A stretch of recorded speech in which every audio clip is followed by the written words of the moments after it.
ಹೇ ಮನುಷ್ಯ, ನಿನಗೆ ರಾತ್ರಿ ಹೊತ್ತು ಹೇಗೆ ನೆಮ್ಮದಿಯ ನಿದ್ರೆ ಬೇಕು, ಹಾಗೆ ನಮಗೂ ಕೂಡ ರಾತ್ರಿ ಹೊತ್ತು ನೆಮ್ಮದಿಯ ನಿದ್ದೆ ಮಾಡಬೇಕು ಅಂತ ಆಸೆ ಇರಲ್ವಾ? ಬಂಡೀಪುರದಲ್ಲಿ ರಾತ್ರಿ ಹೊತ್ತು ವಾಹನ ಸಂಚಾರಣೆ ನಿಷೇಧ ಮಾಡಿರೋದು ಯಾವ ಕಾರಣಕ್ಕೋ ಮನುಷ್ಯ? ಹೀಗಂತ ಇರೋದು ಮಾತನಾಡಲಿಕ್ಕೆ ಬರ್ದೇ ಇರುವಂತಹ ಮೂಕ ಪ್ರಾಣಿಗಳು. ಸ್ನೇಹಿತರೆ ನಮಸ್ತೆ. ಇವತ್ತು ನಾವೇನು ಸರ್ಕಾರದ ಕೆಲ ಯೋಜನೆಗಳ ಮುಖಾಂತರ ಬಂಡೀಪುರದಲ್ಲಿ ರೈಲ್ವೆಯ ಮಾರ್ಗವನ್ನ ತಗೊಂಡು ಹೋಗ್ಬೇಕು ಅನ್ನುವಂತ ಒಂದು ಪ್ರಸ್ತಾವನೆಯನ್ನ ಮಾಡಿದ್ದಾರೆ. ಒಮ್ಮೆ ಯೋಚನೆ ಮಾಡಿ, ನಾವು ವಾಸ ಮಾಡ್ತಿರುವಂತ ಬೆಂಗಳೂರಲ್ಲಿ ಮನುಷ್ಯರಾದ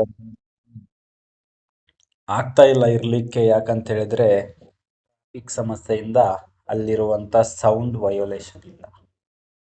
ಆ ಸೌಂಡ್ ಅನ್ನೇ ನಮಗೆ ಕೇಳಲಿಕ್ಕೆ ಆಗ್ತಾ ಇಲ್ಲ. ಇನ್ನು ನಾವು ಪ್ರತಿನಿತ್ಯ ನಮ್ಮ ಖುಷಿಗೋಸ್ಕರ ಬಂಡೀಪುರ ಅರಣ್ಯಕ್ಕೆ ಹೋಗಿ ಅಲ್ಲಿ ಪ್ರಾಣಿಗಳನ್ನ ನೋಡ್ತೇವೆ. ಅದೇ ರೀತಿಯಾಗಿ ಅಲ್ಲಿ ರಾತ್ರಿ ಸಂಚಾರವನ್ನ ನಿಷೇಧ ಮಾಡಿತ್ತು. ಯಾಕಂತ ಹೇಳಿದ್ರೆ ನಾವು ಯಾವ ರೀತಿ ನಿದ್ದೆ ಮಾಡ್ತೇವೆ ಅದೇ ರೀತಿಯ ನಿದ್ದೆ ಪ್ರಾಣಿಗಳು ಕೂಡ ನೆಮ್ಮದಿಯಿಂದ ಮಾಡ್ಲಿ ಅಂತ. ಈಗ ರೈಲ್ವೆಯನ್ನ ಶುರು ಮಾಡ್ತಿರುವಂತದ್ದಾದ್ರೂ ಯಾಕೆ? ಇದನ್ನ ಮಾಡೋದ್ರಿಂದ ಪ್ರಾಣಿಗಳ ನೆಮ್ಮದಿಯ ಹಾಳು ಮಾಡ್ದಂಗೆ, ನಾವು ಅದನ್ನ ಕಿತ್ಕೊಂಡಂಗೆ. ಸೊ ಆದ್ದರಿಂದ ಪ್ರತಿಯೊಬ್ಬರಲ್ಲೂ ಕಳಕಳಿಯ ವಿನಂತಿ ಮಾಡ್ತೇವೆ.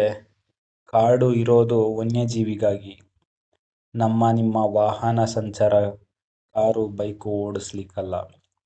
ಹಾಗಾಗಿ ಬಂಡೀಪುರ ಉಳಿಸಿ ಅನ್ನುವಂಥ ಅಭಿಯಾನಕ್ಕೆ ನಾವೆಲ್ಲರೂ ಪ್ರತಿಯೊಬ್ಬರು ಕೂಡ ಸಹಾಯ ಮಾಡೋಣ. Good life, wild life.